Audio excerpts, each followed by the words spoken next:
Ejemplo, tres óxidos de nitrógeno contienen 74,07, 63,16 y 36,36% de oxígeno. Inciso A, demostrar que estos óxidos constituyen un ejemplo de la ley de las proporciones múltiples. Inciso B, encuentre la fórmula de estos compuestos. E inciso C, hay el peso molecular del primer compuesto. Entonces, ¿qué podríamos indicar acá? Los óxidos del nitrógeno, ¿cómo vamos a formar? Aquí voy a tener el nitrógeno con su valencia positiva y en un óxido, en un anhídrido, en un óxido no metálico anhídrido, el oxígeno trabaja con -2, intercambian valencias y ¿qué voy a tener? Nitrógeno subíndice 2 y el oxígeno con la valencia del nitrógeno.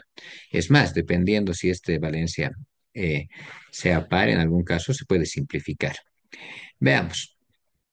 ¿Qué me interesa de este análisis? Me interesa identificar qué elemento trabaja con su valencia fija. Vean, en cualquier caso, el oxígeno en los óxidos no metálicos o anhídridos trabaja con su valencia fija y el nitrógeno va a trabajar con sus valencias variables. Muy bien, entonces podría formarme el siguiente esquema. Debemos decir aquí compuesto.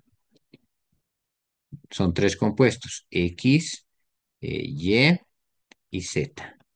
Y en aquí voy a anotar el porcentaje del elemento que trabaja con su valencia fija, en este caso oxígeno, ¿ok? El porcentaje del elemento que trabaja con su valencia fija. Porcentaje o masa puede ser.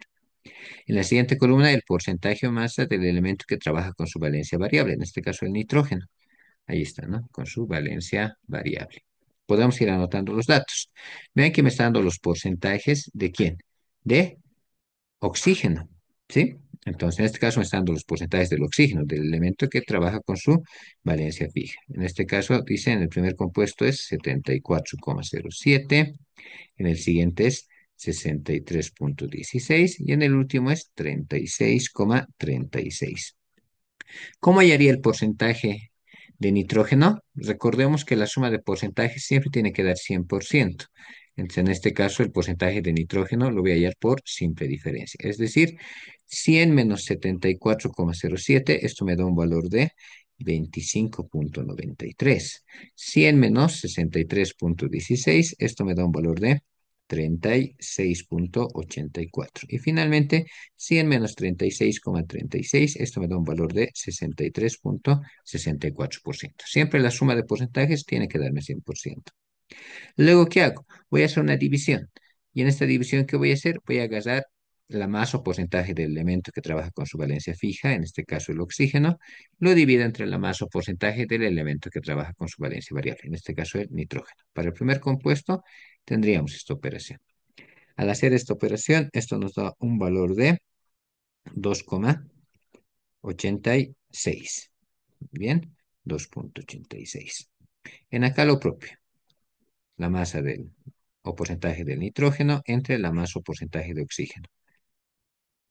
Esto nos da un valor de 1,71. Y finalmente por acá, de similar forma, la masa o porcentaje de nitrógeno, digo de oxígeno, perdón, entre la masa o porcentaje de nitrógeno. Y esto nos da un valor de 0,57. Una vez que hemos hecho este paso, ¿qué debemos hacer? Escoger al número menor. El número menor de estos tres es 0,57. ¿Qué voy a hacer?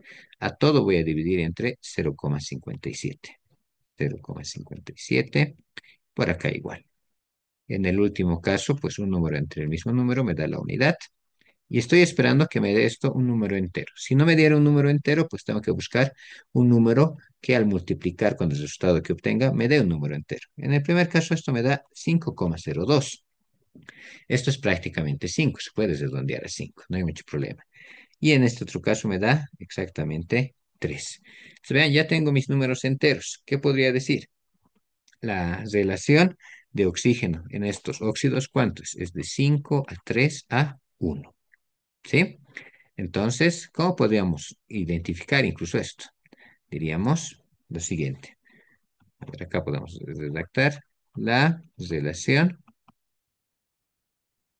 de oxígeno en los tres óxidos. En los tres óxidos es de 5 a 3 a 1. Listo. Ahora, ¿cómo sería su fórmula? Ya que eso igual me pide el ejercicio. Recordemos que habíamos dicho que el nitrógeno va a venir con el oxígeno y van a intercambiar valencias. Entonces aquí, ¿cómo podríamos enfocar esta parte? Podríamos decir lo siguiente. Seguramente aquí el nitrógeno ha trabajado con su valencia de +5, el oxígeno con -2, han intercambiado valencias y ¿qué ha ocurrido? Al nitrógeno le ha ido 2, al oxígeno 5. Acá seguramente ha trabajado el nitrógeno con su valencia de 3, el oxígeno -2, han intercambiado y tenemos esta operación. Y finalmente aquí con su valencia de 1. Ahí está. ¿Y qué tenemos? Listo. El 1 no lo voy a anotar porque se sobreentiende. Ahí está la relación de 5:3:1 que hemos hallado en el oxígeno. Y ahí está el inciso B respondido. Y finalmente el inciso C dice, halle el peso molecular del primer compuesto. Es decir, que tengo que el peso molecular del anhídrido nítrico, ¿sí? O pentóxido de dinitrógeno. Entonces, eso es la última parte y es la parte tal vez más sencilla. A ver. Tenemos nitrógeno 2, oxígeno 5. Su peso molecular, ¿cómo lo hallo? Peso atómico del nitrógeno es 14, del oxígeno es 16. Lo multiplico por el subíndice. Hay 2 nitrógenos y hay 5 oxígenos. 16 por 5 más 14 por 2, eso me da 108. ¿Qué unidades tiene el peso molecular? Gramos sobre mol. Y bueno, con eso ya estaría respondido el ejercicio planteado.